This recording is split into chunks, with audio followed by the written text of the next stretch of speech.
ناندیڑ شہر کے اسلام پورہ میں 25,000 کی مالیت کا گٹکا اور اس کی تسکری میں استعمال ہونے والا 7 لاکھ روپے کی مالیت کا ٹرک ضبط کیا گیا ہے۔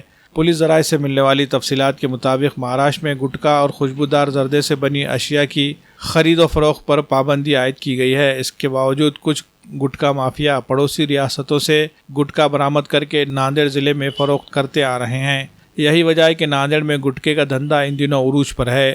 لوکل کرائم برانچ کی ٹیم نے گزشتہ کل اتوارا پولیس اسٹیشن کے حدود میں کارروائی کرتے ہوئے 25,000 روپے کی مالیت کا گٹکا اور اس کی نقل و حمل میں استعمال ہونے والے ٹرک کو ضبط کیا ہے۔ پولیس پریس نوٹ کے مطابق LCB کی ٹیم کو خفیہ ذریعے سے اطلاع ملی تھی کہ اسلام پورہ علاقے میں ایک ٹرک میں گٹکا موجود ہے۔ اس اطلاع پر گزشتہ کل LCB کی ٹیم نے چھاپہ مار کارروائی کر کے ایک ٹرک کی تلاشی لی۔ اس تلاشی میں ٹرک میں تقریباً 25,000 روپے کی مالیت کا پان مسالہ برآمد ہوا ہے۔ اس وقت پولیس نے اس ٹرک کو بھی ضبط کر کے اتوارا پولیس اسٹیشن میں متعلقین کے خلاف مقدمہ درج کر کے تحقیقات شروع کر دی ہے۔